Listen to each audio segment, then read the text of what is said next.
కారం రంగు రుచితో ఉంటుంది. ఆచి మిరపపొడి అదరగొట్టే కారం రంగు రుచి.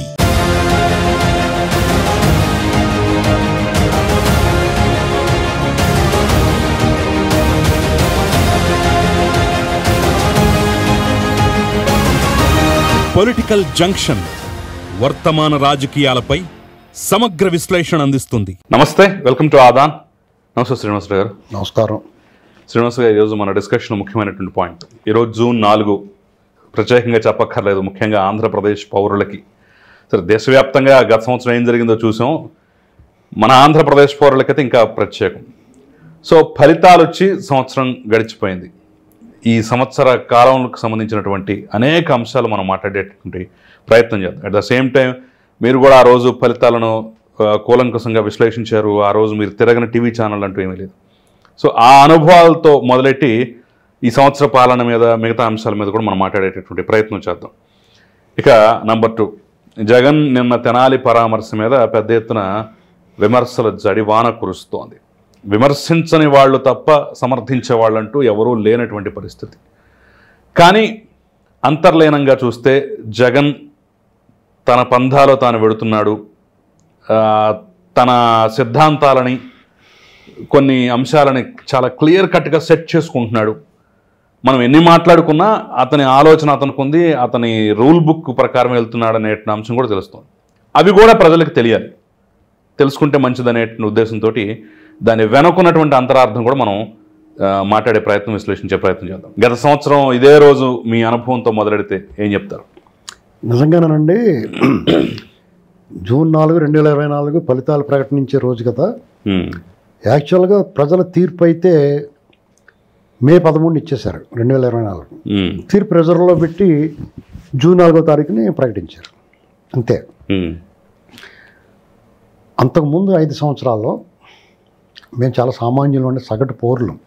అంటే సామాజిక స్పృహ ఉన్న, సమాజం పట్ల బాధ్యత ఉన్న మా వాయిస్ రాత రూపంలో కానీ వాత రూపంలో కానీ బయటకు వచ్చింది తక్కువ. ఎప్పుడైతే జగన్మోహన్ రెడ్డి 2019 అధికారంలోకి వచ్చాడో, అతను అరాచకం ప్రబలిపోతున్నప్పుడు చూస్తూ ఊరికే ఉండలేకపోయాను నేను. అంటే నాలాగా లక్షలాది మంది ఫైట్ చేశారు అతనితోటి. నేను పార్టీగా కాకుండా ఆ వ్యక్తి తాలూకు తీసుకునే ప్రజా వ్యతిరేక నిర్ణయాలు, చట్ట రాజ్యాంగ ఉల్లంఘనలు సహించలేకపోయాను నేను. ఒక 10 సంవత్సరాలు సరిపడగా రాసిన ఆయనకు వ్యతిరేకంగాను, at the same time Chandrababu గారి గురించి చాలామంది మీలాంటి యువకులకు తెలియని విషయాలు, అంటే ఒక 10 సంవత్సరాల్లో రాయాల్సింది ఓ 2-3 ఏళ్ళలో రాశాను నేను. అతిగా రాశాను, అతిగానే అనుకో. చాలామంది నా గురించి కొంచెం రాతలు మరీ అతిగా ఉన్నాయి. డెఫినెట్గా అతి సర్వత్ర వర్జయత అంటారు, కానీ అవసరమైనప్పుడు అతి చాలా అవసరం అండి. ఎక్కువ చెప్పాలి, మాట్లాడడం మొదలుపెట్టాను. ఇలాంటి వాళ్ళు అవకాశం ఇస్తే మాట్లాడడం మొదలుపెట్టాను. ప్రజలు దాన్ని రిసీవ్ చేసుకున్నారని అనుకుంటాను. ఎందుకంటే నాకు అప్పుడప్పుడు వాళ్ళ నుంచి వచ్చిన ఫీడ్బ్యాక్ ప్రకారం నేను చెప్పిన దానికి మెజారిటీ యాక్సెప్టెన్స్ ఉందని అనుకుంటున్నాను నేను పబ్లిక్లో. ఖచ్చితంగా కొంతమంది వాళ్ళ సమస్యలని, అసలు ఏం జరుగుతుందనేటువంటిది మా నోటీస్కి రాని విషయాలను కూడా రాష్ట్ర వ్యాప్తంగా, అలాగే తెలుగు రాష్ట్రాలే కాకుండా దేశంలో తెలుగు వాళ్ళు ఎక్కడ ఉంటే అక్కడ, ప్రపంచంలో తెలుగు వాళ్ళు ఎక్కడ ఉంటే అక్కడ వాళ్ళందరూ కూడా నాతో నేరుగా కాంటాక్ట్లోకి వచ్చేవారు, నాతో మాట్లాడేవారు, నాకు తెలియని విషయాలు ఏమైనా ఉంటే చెప్పేవారు, దాన్ని ప్రజలందరికీ తెలియజేయమని చెప్పేవారు. నా గొంతు ద్వారా వాళ్ళ అభిప్రాయాన్ని నేను చెప్తా వచ్చాను. నేను ఎప్పుడు కూడా నా సొంత అభిప్రాయం, నేనే రాకెట్ సైన్స్ కనిపెట్టి నా విజ్ఞానం, నా మేధస్సుతోటి నేను మాట్లాడానని ఎప్పుడూ చెప్పనండి. ఎందుకంటే ప్రజల మనోగతం, నేను ఒక సగటు పౌరుణ్ణి కాబట్టి నాలాంటి ప్రజలు ఏమనుకుంటున్నారో అదే నేను వ్యక్తపరిచేవాడిని. కాబట్టి సాధారణంగానే కనెక్ట్ అవుద్ది, సహజంగానే కనెక్ట్ అవుద్ది. అది అలా నడుస్తుండగా ఒక రకంగా రోజులు గడిచి కొలిది తీవ్రమైపోయింది పోరాటం. అంటే మన వాయిస్, మన స్వరం తాలూకు సాంద్రత, బలం సరిపోవట్లా, ఇంకా పెంచాల్సి వస్తుంది. అంటే చాలా డిగ్నిఫైడ్గా, డిప్లొమాటిక్గా, కొంతమంది పెద్ద మనుషులుగా ఉండి టీవీల్లోనూ లేదా యూట్యూబ్ ఛానల్లో మాట్లాడినప్పుడు చాలా సమయం కోల్పోవడంగా స్థితప్రజ్ఞతోటి పెద్ద మనుషుల్లో మాట్లాడడం ఉంటుంది. అలాగే మాట్లాడాలి కూడా. కానీ ఒక్కొక్కసారి నేను ఆ చెలియలి కట్ట దాటి మాట్లాడాల్సి వచ్చేది. ఎందుకంటే అది చేరుకోవాలి, సామాన్య ప్రజలకి సెగ తగలాలి, ఆ రాష్ట్రంలో జరుగుతున్న అరాచకం తాలూకు ప్రభావం తీవ్రతని వాళ్ళకి తెలియజేయాలి. కాబట్టి అప్పుడప్పుడు నేను కొన్నిసార్లు కఠినమైన పదజాలం వాడాను, కఠినంగా తీవ్రంగా విమర్శించాను. ఒక్కొక్కసారి ఆవేశంతో నరాలు చిట్లిపోతాయేమో, అక్కడే పోతానేమో అనిపించింది కూడా. అంత రక్తపోటు అధికంగా వచ్చేసింది. ఎందుకంటే ఆవేదన అంటే ప్రజాస్వామ్యం ఇలాంటి పెద్ద పెద్ద కౌరులు చెప్పను, కానీ ఇంటికి ఇలా జరుగుతుంది. రాజకీయాల్లో ఇలాంటి అరాచకవాదులు ఎలా చేరిపోయారు, వాళ్ళకి పాలనా పగ్గాలు ఎందుకు ఇచ్చేశారు ప్రజల తాలూకు అమాయకత్వమా, లేకపోతే మూర్ఖత్వమా, లేకపోతే వాళ్ళు తెలియనితనమా, లేకపోతే ప్రలోభపడ్డారా, మోసపోయారా, అసలు ఏమీ అర్థం కాని పరిస్థితి. ఎందుకంటే కళ్ళ ముందు లక్షల కోట్లు దోపిడీ చేశాడు. అతను చేతిలో పెడితే రాష్ట్రం ఏమైపోద్ది అనేటువంటి కనీస ఆలోచన లేకుండా ప్రజలు ఎందుకు అతనికి పెట్టారు. పోనీ అలా అందివచ్చిన అవకాశాన్ని జాగ్రత్తగా వాడుకోకుండా అతను ఎందుకు విధ్వంసం సృష్టిస్తున్నాడు, డిస్ట్రక్షన్ వైపు వెళ్తున్నాడు. ప్రజావేదిక మొదలుపెట్టి అమరావతి దగ్గర నుంచి ఎక్కడా కూడా ప్రజలు ఆమోదించలేని విషయాలు. ఇందులో మళ్ళీ ప్రజల మధ్య విభేదాలు, ప్రాంతాల మధ్య చిచ్చు, ఇలాంటివన్నీ కులాల మధ్య, ఇవన్నీ చూస్తుంటే చాలా ఆవేదన కలిగిందండి. ఎందుకంటే ఎప్పుడూ లేనిది కులాల మధ్య అంతరాలు, వైషమ్యాలు, వైరం, ఇవన్నీ ఎప్పటి నుంచో ఉన్నాయి. అది తాత్కాలికంగా కొన్ని ప్రదేశాలకి, కొన్ని ప్రాంతాలకి చాలా మైన్యూట్ అక్కడ జరిగేది, ఆ సమస్య పోయేది, అక్కడ పెద్ద మనుషులు ఎవరు సాల్వ్ చేసేవారు. ఇది అలా కాకుండా రాష్ట్ర వ్యాప్తంగా, దేశవ్యాప్తంగా, ప్రపంచంలో ఎక్కడెక్కడ ఉన్నా కానీ 2గా 3గా చీలిపోయి ఎవరికి ఇష్టం ఉంటే వాళ్ళు మాట్లాడుతున్నారు. విషం చెమ్మడమే పనిగా పెట్టుకున్నారు. ఒక సామాజిక వర్గాన్ని అయితే డైరెక్ట్గా టార్గెట్ ఇవాళకే మాట్లాడుతున్నారు. ఇవన్నీ చూసిన తర్వాత ఏంట్రా ఈ గోళ, అసలు ఎందుకు ఇతను ఇలాంటి వ్యక్తి ఒక రాష్ట్రానికి ముఖ్యమంత్రిగా ఉన్నవాడు, స్టేట్ ఇప్పుడు సాధారణంగా విధ్వంసం జరిగినా ఎవరన్నా అరాచకం చేసినా అతను కంట్రోల్ చేయాలి. అతనే అరాచకం చేస్తే ఇంకా ఎవడు కాపాడతాడు? పోలీసు వ్యవస్థ దిగజారిపోయింది. దేశంలో పేరు పొందిన వ్యవస్థలో మనల్ని కాపాడతారని మనం విశ్వాసం ఉంచుకున్న ఒక వ్యవస్థ, అటానమస్ బాడీ, వాళ్ళు కూడా అలాగే తయారైపోయారు. నిర్బంధం, నియంతృత్వం, నిరంకుశం, అడుగడుగున ఆటంకాలు, అడ్డగింతలు, దోపిడీ, అసలు ప్రశ్నించే గొంతు పిసకటం, ఏ సామాజిక వర్గాల్లోనే లేదు, ఆళ్ళీళ్ళు లేదు, మొత్తం అందరిని మడతెట్టేశాడు. ఇసుక, మద్యం, భూములు, ఏది పడితే తోసేశారు. ఇలాంటి పరిస్థితుల్లో మన ఊరికే ఎలా ఉంటుండే. దీనికి తోడు దుర్భాషలు, జుగుప్సాకరమైన భాష, వ్యక్తిత్వ హననాలు, కించపరచడం, మహిళల పట్ల అయితే మరీ దారుణం. ఇక చంద్రబాబు నాయుడు గారా, లోకేష్ గారా, పవన్ కళ్యాణ్ గారు, లేకపోతే సామాన్యుడా, ఎవరు తేడా లేదు, వాళ్ళు అందరినీ ఒకేలాగా మాట్లాడారు. లాస్ట్ ఇయర్ ఫలితాల రోజు మీరు చాలా సందర్భాల్లో చెప్పారు, నేను టీవీ ఛానల్లో ఉన్నాను, మొదటి టీవీ ఛానల్లోనే నేను చాలా ఆరాంగా కూర్చొని అసలు ఏ ఇది లేకుండా, ఏ టెన్షన్ లేకుండా చాలా క్యాజువల్గా సరదాగా నేను మాట్లాడేశానని చెప్పేసి అంటున్నారు. ఏంటి అంత ఇదేంటి, ఆ టెన్షన్ ఎందుకు పడలేదు, ఫీల్ అవ్వలేదు? ఇప్పుడు వరకు చెప్పిన దానికి ఇలాగ నేను ఎప్పటికప్పుడు దీన్ని ప్రజల్లో తీసుకెళ్ళటం వల్ల ఇటువంటి వ్యక్తిని ప్రజలు మళ్ళీ ఎన్నుకోరనుకున్నాను నేను. అది నాకు ఎప్పుడు తెలుసు అంటే 2021లోనే అర్థమైపోయింది. ఇతను ఒక డెమన్, ఒక దెయ్యం, ఒక భూతం, ఒక పిశాచం, ఒక బూచోడు. ప్రజలు ఇతనికి భయపడి నోరెప్పట్లే తప్ప, లేదంటే తిరుగుబాటు అప్పటికప్పుడే రావాల్సింది, భయానికి లొంగి ఉన్నారో అనేటువంటిది అర్థమైంది. ఎవరికి స్వేచ్ఛ, నేను ప్రజల్లో భాగమే కదా, ఆ స్వేచ్ఛ లేకపోవటం, ఆ ఉక్కిరి బిక్కిరి అవ్వటం, ప్రజల్ని ఇరిటేట్ చేయటం. పాలకుడు దోపిడీ చేస్తాడు, డబ్బులు సంపాదించుకుంటాడో, లేదంటే కొంచెం దుర్మార్గం, కానీ ఇరిటేషను. అమరావతి ఉందనుకోండి, ఇదిగో రేపే పెట్టేస్తున్నాం వైజాగ్లోని కూడా, ఇరిటేట్ చేయడం, కూడా వెక్కిరించడం. అసలు ఇలా తయారైపోయినప్పుడు డెఫినెట్గా అతను డిజాస్టర్ అయిపోతాడు అనుకున్నాను నేను. పైగా అదే సూచనలు కనపడి చివరికి వచ్చేటప్పటికి అతను 3వ సంవత్సరం 4వ సంవత్సరం అతని పరిపాలనకు వచ్చేటప్పటికి అతని పేరు చెప్తే అతని సమావేశాల నుంచి పారిపోతున్నారు. చిన్న లాజిక్. ఇతను మీటింగ్ పెట్టి డబ్బులు ఇచ్చి బెదిరించి భయపెట్టి ప్రలోభపెట్టి బలవంతంగా తీసుకెళ్ళి మీటింగ్లోనే కూర్చొని వాళ్ళు, అతను 1 గంట 2 గంటలు మాట్లాడితే కూర్చోవడానికి ఇష్టపడిన వాళ్ళు ఇతను ఓట్లు ఎందుకు వేస్తారు? లైన్లో నిలబడి కష్టపడి ఇతను ఓట్లు ఎందుకు వేస్తారు, ఆ లాజిక్ వాళ్ళు మిస్ అయిపోయారు. అతనే గెలుస్తాడు అనుకున్న వాళ్ళు. నేను అందుకునే ఇతనికి 5 కన్నా ఎక్కువ రాకూడదు అనుకున్నాను. నేను రావు అనుకున్నాను. సరే, సింగిల్ లార్జెస్ట్ నెంబర్ 9 అది దాటదో నేను పదే చెప్పాను. కానీ 2 ఎక్స్ట్రా వచ్చినాయి. నా టెన్షన్ ఏంటంటే 9 సింగిల్ లార్జెస్ట్ నెంబర్ 9 లోపల వస్తాయా, దాటుతుంది, అదే టెన్షన్ తప్ప ఇతను గెలుపు అనేటువంటిది నా ఆలోచన ఏ కోసమైనా లేదు. టీడీపీకి 160+ ఎంత వస్తాయి, 2 ఎక్స్ట్రా వస్తాయి, 3 ఎక్స్ట్రా వస్తాయి, 5 ఎక్స్ట్రా వస్తాయి, ఇదే మన ఆలోచన అంతే. కాబట్టి నాకు టెన్షన్ లేదంటే నేను చాలా ధీమాగా ధైర్యం కూర్చున్నాను. పైగా నేను 2021లో నేను మీడియా ముఖంగా మొట్టమొదటిసారి మాట్లాడిన దాంట్లోనే 2024 ఎన్నికలు జరిగినప్పుడు ఫలితాల కోసం దాదాపు 2000 మంది నాయకులు, అధికారులు, కార్యకర్తలు పరారీలో ఉంటారని చెప్పాను. ఫలితాలు చూసుకుని ఫలితాలు అనుకూలంగా ఉంటే వస్తారు, లేదంటే అక్కడ ఉండిపోతారని చెప్పాను. దానికి కొంచెం తేడాగా ఉంది. ప్రభుత్వం కొంచెం వెసులుబాటు ఇవ్వడం వల్ల ఇందంపడనే తిరుగుతున్నారు వాళ్ళు. అయినా సరే పరారీలో ఉండి వాళ్ళు ఉన్నారు. మన మాట ఏం పోలేదు ఏంటండి. కాబట్టి నేను అందుకని అంత ధీమాగా చెప్పాను.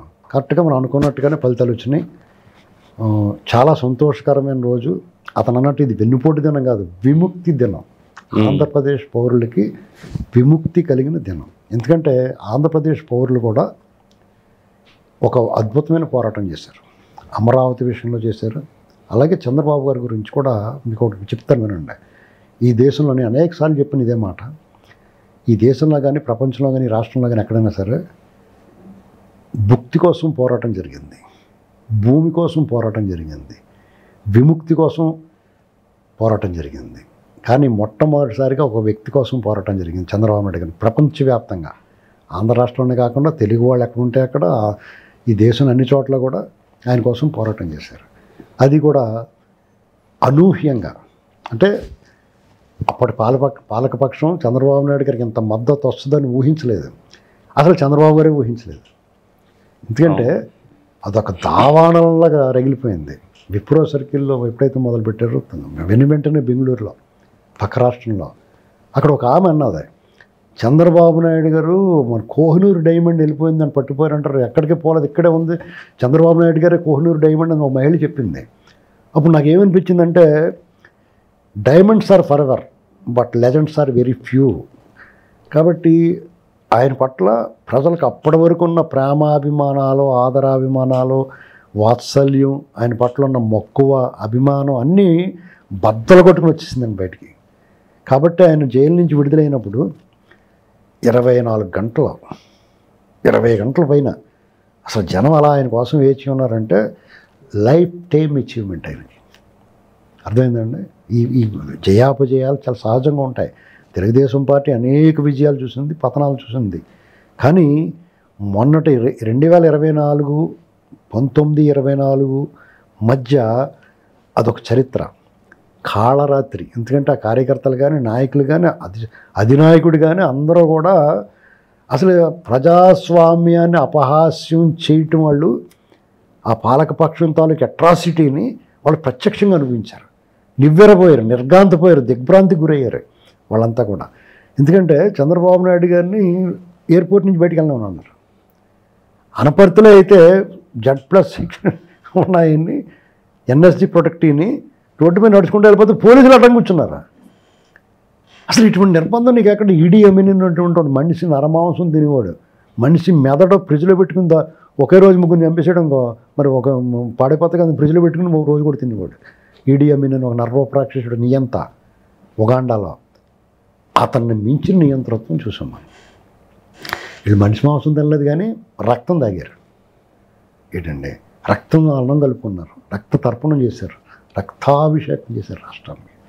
కాబట్టి ప్రజలు ఖచ్చితంగా దీన్ని ఒప్పుకోరు. ఎందుకంటే మన గాలి, నీరు, మట్టి బానిసత్వాన్ని అంగీకరిస్తుంది. బానిసత్వం కూడా ఉంటుంది మన జీన్స్లో. కానీ తిరుగుబాటు మనస్తత్వం ఉంటుంది. స్వేచ్ఛావాయువులు పీల్చుకోవాలనుకుంటారు, స్వేచ్ఛను కోరుకుంటారు. ఆ స్వేచ్ఛ కోసం జరిగిన పోరాటం, బయటకు వచ్చిన విప్లవం, ముందడుగు సునామీగా మారి జగన్మోహన్ రెడ్డిని ఆచూకీ అనుమతి లేకుండా చేశారు. ఆ ఫ్రస్ట్రేషన్లో అతను ఇప్పుడు అతను మళ్ళీ వచ్చాడు. దాని నుంచి పాఠం నేర్చుకోలేదు. మనం ఏం తప్పు సాధారణంగా రాజకీయ నాయకుడు కానీ రాజకీయ పార్టీ కానీ ఏం చేస్తుందంటే వాళ్ళు ఏమైనా ఘోర పరాజయం ఓటం పాలైతే అసలు ఎందుకు జరిగింది ఇది సమీక్ష చేసుకుంటారు, లోపాలు ఏమంటే సరిదిద్దుకుంటారు, తప్పులు చేసి ఉంటే పశ్చాత్తాపం పరివర్తన చెంది వాళ్ళు తిరిగి పెడతారు. ఈయనలో ఏ రకమైన మార్పు లేదు. సేమ్ అదే తుప్పు పట్టిన ఆయుధాలను వాడుతున్నాడు, సేమ్ స్ట్రాటజీ. పీకే లేడు కాబట్టి పనికిమాలినంగా అమలు చేస్తున్నారు. అదే కుల ద్వేషం, అదే ప్రాంతీయ ద్వేషం, కులాల పేరెట్టి తిట్టడం. ఇటు ఎమ్మెల్యే స్థాయి మాజీ ముఖ్యమంత్రి స్థాయిలో వాళ్ళు కూడా ఒక ఎమ్మెల్యే మంత్రి చేసినాడు కూడా గుంటూరు అవతలు నరికేస్తాం, గుంటూరు అవతల ఇదిలో లాక్కొచ్చి కొడతాం, రౌడీ షీటర్లని, చైన్ స్నాచర్స్ని, గంజాయి బ్యాచ్ని, బ్లేడ్ బ్యాచ్ని పరామర్శించడం. ఒక పక్క పెహల్గాంలో ఎవరైతే బాధితులు ఉన్నారో ముష్కరుల బారిన పడ్డవాళ్ళు వాళ్ళు కనీసం పరామర్శకు నోచుకోలేదు. కారణం ఏంటంటే జగన్మోహన్ రెడ్డి అనేటువంటి వ్యక్తి మనం అందరూ తేలిగ్గా మాట్లాడుకున్నాం, ఏడు మోహం అది చూసి తింగిరోళ్ళ కనపడుతున్నాడు మనకి. కాదు, అతనికి చాలా క్లారిటీ ఉంది, చాలా స్పష్టంగా ఉన్నాడు. తన కోసం తనలాంటి వాళ్ళు ఎవరున్నారో వెతుక్కుంటాడు. దొంగోళ్ళు, బందిపోడు దొంగలు, దొండిపాళ్ళు బ్యాచ్, చైన్ స్నాచర్లు, ఇలాంటి బ్యాచ్ ఎవరైతే ఉన్నారో వాళ్ళంటే సమాజానికి భయం ఉంటుంది తప్ప అభిమానం ఆదరం ఉండదు. వాళ్ళు ఎవరన్నా కనపడితే మాట్లాడతారు భయంతో తప్ప మామూలుగా వాళ్ళని ఆదరించి రావడం. వాళ్ళని ఆదరించినప్పుడు వాళ్ళు ప్రాణం పెట్టేస్తారు. వాళ్ళని ఇతను ఆదరిస్తున్నాడు. ఈ సమాజం అంతా చాలా వరకు చెడిపోయింది. అటువంటి వాళ్ళే తయారయ్యారు ఖాళీగా ఉండి. వాళ్ళని పైగా తన 5 ఏళ్లలో తయారు చేశాడు. బాగా చదువుకున్న వాళ్ళని కూడా వాలంటీర్ల కింద పెట్టి లేకపోతే ఈ సచివాలయాల్లో కూడా చేర్పించి వాళ్ళ మనుషులకి వాళ్ళందరినీ కూడా సోమరపోతులుగా తయారు చేసి, ఎందుకు పనికిరాని వాడు తయారు చేసి ఒక రకమైన మానసిక వికలాంగులు చేసేట వాళ్ళని. వాళ్ళందరూ అతని కోసం చూస్తున్నారు. అనగనగా ఒక రోజులో వాడు ఉంటాడు, ప్రశ్న రాసి పైకేస్తూ ఉంటాడు. ఇలాగా ప్రశ్న ఇప్పుడు చెప్తామని దేవుడిని ప్రశ్నిస్తూ ఉంటాడు. జగపతి బాబు గారు పోలీస్ ఆఫీసర్ వచ్చి ఇప్పుడు పిచ్చినా కొడుకు ఏంటో నువ్వు ఎవరితో మాట్లాడుతున్నావు అంటాడు. అది మనకు అలాగే అనిపిస్తుంది పిచ్చోళ్ళగా. కానీ అతను నమ్మి వాళ్ళు ఉంటారు చూసారా, వాళ్ళు అతని కోసం ఎంతకైనా తెగిస్తారు. ఎవరైనా చంపడం కూడా వెనకాడరు. సేమ్ అదే స్ట్రాటజీ. ఇప్పుడు మనం అందరం అసహించుకుంటున్నాం. చైన్ స్నాచర్లు వీళ్ళు బాగా కొట్టారు అంటున్నారు అందరం. కులం విడిచిపెట్టండి పక్కకి. బాగా కొట్టారు, వీళ్ళని ఇలాగే కొట్టాలి అంటాం. ఒక దిశ రేపు జరిగినప్పుడు నడు రోడ్డు మీద కాల్చి చంపాలంటాం మనం. కానీ ఇతను వెళ్ళి వాళ్ళకి ఓదార్చి వాళ్ళందరినీ స్వాంతను పరుస్తాడు. వాళ్ళకి నిజంగా అతని కోసం ప్రాణం ఇచ్చేస్తారు. అరటి తోటలు తగలబెట్టి యాంటీ సోషల్ ఎలిమెంట్కి ఉన్నవాడు మనం ఎవరైనా దగ్గర చేర్చాం. అతను ఏకంగా ఎంపించేసాడు. జీవితంలో ఈ తల తీసివయ్య అంటే అలా కోసేసి సంచులు ఇది ఇచ్చేస్తాడు. ఈ తల కావాలనడం అతను ఓ పెన్నోసారి అంటారు బ్యాంకులోని. అలాగా ఆ అరటి తోటలు తగలెట్టిన నీ తల ఇవ్వయ్యా అనడంకో టఫల కోసి సంచులు ఎవడాడేసి ఇచ్చేస్తాడు, క్యారీ బ్యాగ్లు వేసేసి. అలాగే చంద్రబాబు గారు కానీ పవన్ కళ్యాణ్ గారు కానీ ఈ దేశంలో ఏ నాయకుడికి ఉండరు. ఆ స్ట్రాటజీని అమలు చేస్తున్నాడు. Be careful. Public as well as government చాలా అప్రమత్తంగా ఉండాలి. ఎందుకంటే అతను తయారు చేసుకుని తన ముఠానే ఇంకా బలపరుస్తున్నాడు. ఎప్పటికైనా ఉపయోగపడతారు. తక్కువ మందే తెల్ల చొక్కాలు వేసుకునే పెద్ద మనుషులు 100 మందిని రెండు చేతుల్లో కత్తులు పెట్టుకున్న, ఒకడు జుట్టు ఎరపోసుకున్న జుట్టు పోలు కూడా ఒకడు చాలా 100 మందిని చాలా ఎదురు చేయడానికి. అసలు ఆ నాడు కోసేసుకుని నేను భయపెట్టేయచ్చు. ఎవరిని కోయకలదాడు ఆ నాడే ఒంటి నెలలో కోసుకుంటున్నాడు, ఏగిచ్చిపోయి పారిపోతారు వీళ్ళందరూ. ఉన్నాయి ఇప్పుడు నిన్న సోషల్ మీడియాలో కూడా కొన్ని కామెంట్లు వస్తున్నాయి సార్. మీరు పెహల్గాంలో అటాక్ చేసినటువంటి ఆ 5 టెర్రరిస్టులు ఎవరైతే ఉన్నారో వాళ్ళని తొందరగా చంపేస్తే లేదా చంపామన్న వార్త చెప్తే చాలు, ఆంధ్రప్రదేశ్లో అయిపోయింది. ఇప్పుడు పెహల్గాంలో టెర్రరిస్టుల దగ్గరకు కూడా వెళ్ళి వాళ్ళ కుటుంబాలను కూడా జగన్మోహన్ రెడ్డి పరామర్శిస్తాడు, అలాంటి స్వభావాన్ని సంతరించుకున్నాడు అనేటటువంటి కామెంట్లు వస్తున్నాయి. కొంచెం సెటైరికల్గా వేసినది వాస్తవం కూడా నేమో వెళ్తాడేమో కూడా. అయితే మొన్న ఆకివీళ్ళు ఒక చిన్నారిని 3-4 సంవత్సరాల అమ్మాయిని ఆ చిన్న పాపని రేప్ చేసాడు ముసలోడు. అతని పేరు ఏదో ఉంది. అతన్ని ఆ పోలీస్ స్టేషన్లో ఉండగానే ఆ పిల్ల బంధువులు అందరూ వాళ్ళ మేనమామ వచ్చి పీక్ అయితే కోసేసాడు. ఒకవేళ అతను అలా కొయ్యకుండా ఉండుంటే ఆయన కూడా పరామర్శించేవాడు. లేదా ఇప్పుడు కూడా పరామర్శిస్తాడేమో తెలియదు. అంటే అంత విపరీత మనస్తత్వం ఉంది అతనికి. అంటే మనం అందరం ఏమనుకుంటున్నాం, ఈ కూటమి ప్రభుత్వంతో సహా ఈ భ్రష్టు పట్టిపోయాడు, ఇంతకన్నా దిగజారడం అనుకుంటున్నాం. దిగజారుతంగా అతని కోసం లెక్క దానికి. ఖచ్చితంగా సార్. ఒక కామెంట్ మాత్రం మీరు విశ్లేషించారు దాని మీద. నిన్న చేసిన దాంట్లో నాకు ఖచ్చితంగా ఏంటి ఎలా మాట్లాడాడు అనిపించే ఒక కామెంట్ ఉంది. ఇప్పుడు వీళ్ళు కుర్రాళ్ళు కుర్రాళ్ళన తర్వాత ఏదో చేస్తారు, కుర్రాళ్ళన తర్వాత కేసులు పడతాయి, ఏదో గొడవలు అవుతాయి, దానికి దీనికి సంబంధం ఏంటి, లేదంటే దీన్ని ఎందుకు చేస్తున్నారు అని చెప్పేసి. కుర్రాళ్ళు అంటే గంజాయి కొట్టడం, కేసులు పట్టడం అనేది ఒక హక్కు భక్తం ఏంటి సార్? ఇప్పుడు అతను ఏం చెప్తున్నాడు తెలుసా, మీకు దురలవాట్లు ఉన్నవాళ్ళు, మత్తు పదార్థాలకు బానిసైన వాళ్ళు, వాళ్ళలో కూడా మానవత్వం మనసు ఉంటుంది. కానీ ఈ మత్తు పదార్థాలకు అలవాటు పడడం వల్ల దానికి ఎవరైతే ప్రేరేపిస్తారో వాళ్ళు అనుసరిస్తారు వాళ్ళని. ఇప్పుడు ఇది కూడా ఒక వ్యసనం. ఏంటి, అల్లరి చిల్లరగా తిరగడం, జోదం ఆడటం, మద్యపానం సేవించడం, మత్తు పదార్థాలు సేవించడం, గంజాయి బ్యాచ్, అలాగే బ్లేడ్ బ్యాచ్, వాళ్ళకి ఇతరులను హింసించడంలో ఒక ఆనందం ఉంటుంది, శాడిజం. వాళ్ళందరికీ ఇతను మీరు అలాగే చేయండి, నేను ఉన్నాను మీకు వెనకాలని ఒక భరోసా ఇస్తున్నాడు, ఖచ్చితంగా ప్రోత్సహిస్తున్నాడు. వాళ్ళందరినీ తను అనుచరులుగా మార్చుకుంటున్నాడు. రేపొద్దున్న వాళ్ళందరూ ఆయన కోసం వాళ్ళు పీక్ కోసుకుంటారని చెప్పాను కదా, అతని కోసం నిలబడతారు.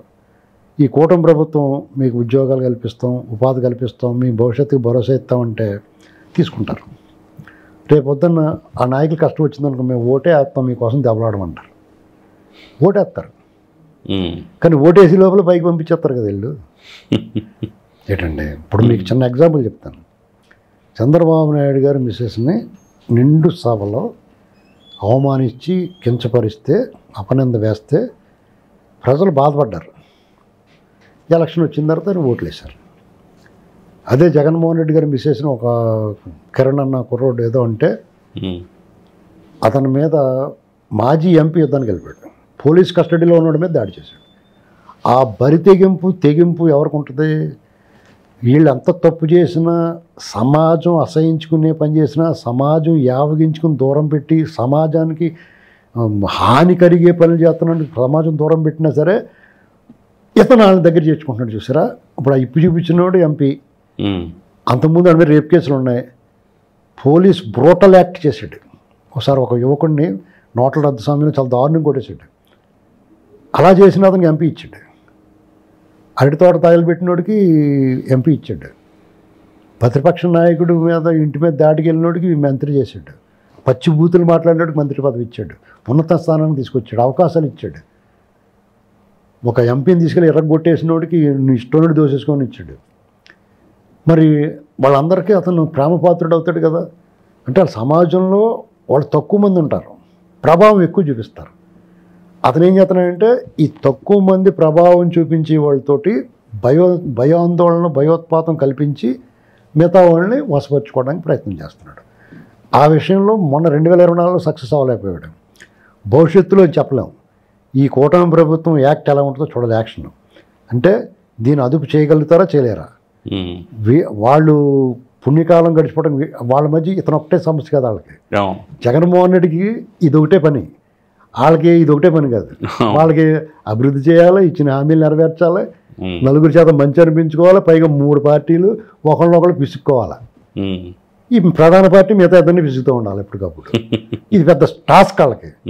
ఇతనికి అదేం లేదు, ఒకటే టాస్క్. ఎల్లరాబాబు బకెట్ పట్టుకుని బకెట్ నిండా బురద పట్టుకుని మేడ మీద నిలబడి పోషించడం కింద 100 మంది పడిపోద్ది.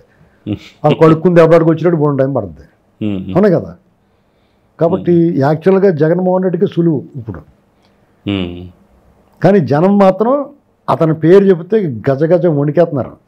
ఆ భయోత్పాతం తొలగించగలిగడం అతను, ఆ భయాన్ని తొలగించగలిగాడు. ఆ భయాన్ని తొలగించలేడు బహుశా, ఎందుకంటే అతను చేసే చర్యలు అలాగ ఉన్నాయి. కాబట్టి అతనికి మళ్ళీ వచ్చే అవకాశం లేదు. కానీ ఈ రకంగా ప్రజల గుండెల్లో గుబులు మాత్రం అలాగే ఉండిస్తాడు అతను. కూటమి ప్రభుత్వం కూడా ఆ ప్రజల గుండెల్లో గుబులు అలాగే ఉండాలన్నట్టుగా వదిలేస్తున్నారేమో అని డౌట్ వస్తుంది అతన్ని. లేదంటే కానీ ప్రజల గుండెల్లో గుబులు ఉంటే అతనికే నష్టం కదా, ఎందుకు? అవునండి, అతనికే నష్టం. కానీ అతను మార్చుకోడు, అది క్రెడిట్ అనుకుంటాడు. నేను గుబులు పెట్టి గెలవాలనుకుంటున్నాడు అతను. వీళ్ళు మంచి చేసి గెలవాలనుకుంటున్నారు, ఇతను గుబులు. ఇప్పుడు ఒక్కొక్కటిది ఒక స్ట్రాటజీ. ఇప్పుడు భయపెడితే భయపడతారు, కానీ లోపలికి వెళ్ళిన తర్వాత ఎక్కడ నొక్కాలి అక్కడ నొక్కుతారు కదా. అక్కడ భయపెట్టేవాడు ఎవడు ఉంటాడు? అవునండి, ఆ నొక్కనే, ఆ భయపెట్టి నొక్కనివ్వకపోతే. మొన్న ఎన్నికల్లో కూడా అధికారుల మార్పు జరిగి ఎలక్షన్ కమిషన్ కఠినమైన చర్యలు తీసుకోకపోతే పిన్నెల రామకృష్ణారెడ్డి ఇంత ఒత్తిడిలో కూడా ఈవీఎంలు పగలగొట్టాడు. ప్రజాగ్రహం ఇంత తీవ్రంగా ఉన్నప్పుడు కూడా వాళ్ళు చేయగలిగారు. ఈవీఎంలు పగలగొడితే ఏమవుద్ది అని జగన్మోహన్ రెడ్డి అన్నాడు. ఇలా ఇప్పుడు ఈవేములే కదా పగలగొట్టాడు ఇంకోటి పెట్టుకో అంటాడు. వాళ్ళు అడ్డగోలుగా మాట్లాడేవాళ్ళు. అంచేత ఇప్పుడు ఉన్న ప్రజల పరిస్థితి ఎలా ఉంటుందంటే అండి, పక్కోడు ఏమైపోయినా పెద్ద పట్టించుకునే సమయం లేదు ఎవరికి. మెల్లమెల్లగా విలువలు దిగజారిపోతూ ఉన్నాయి. ఇదే కావాలి అతనికి. సమాజం అంతా హ్యాపీగా ఉండి విలువలతో ఉండి ఒకరికొకరు తోడుగా ఉండి మంచి మానవత్వం వెల్లివిరుస్తుంటే జగన్మోహన్ రెడ్డికి స్థానం ఉండదు. కానీ సమాజంలో జగన్మోహన్ రెడ్డి లాంటి వాళ్ళు కూడా ఉన్నారు కదా ఎక్కువ. ఇవాళకి అతను మళ్ళీ రావాలని కోరుకున్నాడంటే ఎంత ఎదవన్నారు ఎదవ గుర్తుపెట్టుకోండి మీరు. సమాజాన్ని ఎంత నువ్వు అభిమానం పెట్టుకో. వీడు బాగానే చేశాడు కదా, ఇలాంటి వాడు ఉండాలి, రాష్ట్రం బాగుపడుతుంది అనుకున్నవాడు నువ్వు అభిమానించాడు ఎలాంటి క్యారెక్టర్. కానీ అసలు మరీ దొంగోడు కదా, బందిపోడు దొంగ కదా, అరాచకవాది కదా. ఈ చైన్ స్నాచర్ని సమర్థించిన నువ్వు ఏ రకంగా ఇచ్చేస్తావు? నిన్న వాళ్ళు అంటున్నారు కదా నౌతక్కి కిరణ్ అబ్బాయి 4 ఏళ్ల క్రితం ఆవిడ క్లియర్గా చెప్తుంది, లడ్డు అనేవాళ్ళు తీసుకెళ్ళాడు, చంపేశాడు. 4 ఏళ్ళ నుంచి కనీసం శవం కూడా దొరకలేదు.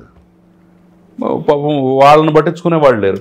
ఇప్పుడు ఇతను సుధాకర్ని, ఇప్పుడు సుధాకర్ కూడా అట్రాసిటీ తోటిగా పోయాడు ఆయన గవర్నమెంట్లో. వాళ్ళకు ఒక కాజ్ ఉంది, మాస్క్ అడిగాడు మంచిగా. శివప్రసాద్ శిరోమండనం చేశారు, అక్రమ ఇసుక రవాణాను అడ్డుకున్నాడు. అతని పోరాటంలో ఒక న్యాయం ఉంది. వీళ్ళు చేసిన పోరాటం వీళ్ళకి మద్దతు ఇవ్వడంలో ఏ న్యాయం కనపడుతుంది, అతను ఏ ఉద్దేశం జరిగితే ఆవిడకి అర్థం అవట్లా. కానీ నేనేమనుకున్నది కరెక్ట్. అతను ఏంటంటే ఆడు ఎవడన్నా సమాజం ఏమన్నా అనుకొని నా కోసం ప్రాణం తీస్తాడో ఇస్తాడు, వాడే కావాలి నాకు. తన సైన్యం తయారు చేసుకుంటున్నాడు. అదంతా యాంటీ సోషల్ ఎలిమెంట్స్ తోటి, గోండాలతోటి, రౌడీలతోటి, బ్లేడ్ బ్యాచ్లతోటి, గంజా బ్యాచ్ తోటి నింపుకుంటున్నాడు తన సైన్యాన్ని. వాళ్ళు కాలకేయుల్ని మించి ఉంటారు. కాలకేయులు పడిన రాజ్యం విధ్వంసం అయిపోద్ది, మానవ ప్రాణాల రక్షణ ఉండదు, విధ్వంసం సృష్టిస్తారు. అలా తయారు చేసుకుంటున్నాడు. దాన్ని ఎలా ఎదుర్కొంటారో చూడాలి.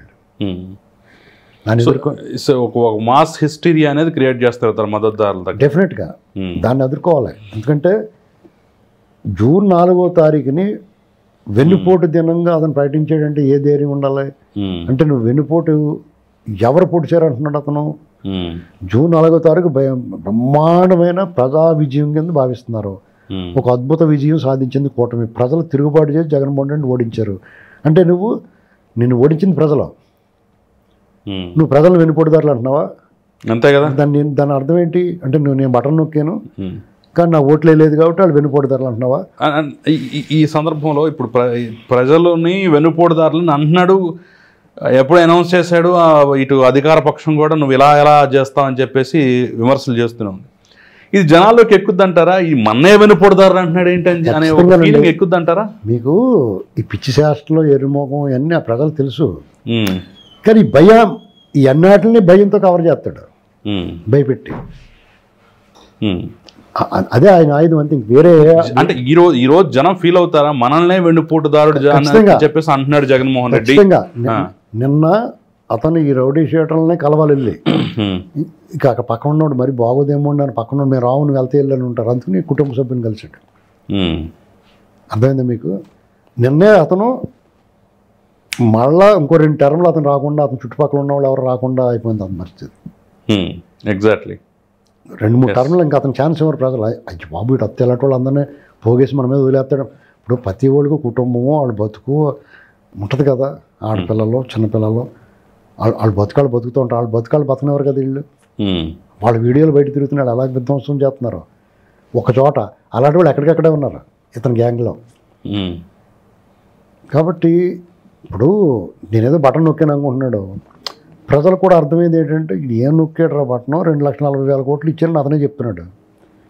టీడీపీ ఇప్పుడు ఇప్పుడు కూటమి వచ్చిన తర్వాత కేవలం పెన్షన్దారులకు మాత్రమే 35,000 కోట్లు ఇచ్చారు ఈ సంవత్సరంలో. వీళ్ళు 64 లక్షల మందికి, కుటుంబానికి 64 లక్షల కుటుంబాలు, 64 లక్షల మంది పెన్షనర్లు అంటే 64 లక్షల కుటుంబాలు కదా. ఒక్కొక్క కుటుంబానికి 15,000 అందింది ఇప్పుడు ఈ సంవత్సరంలో. ఎలాగా? ఇతను పెంచింది 1000, ఆ 3,000 అలా వదిలేండి పక్కన పెట్టండి. పెంచిన డబ్బులు నేనేది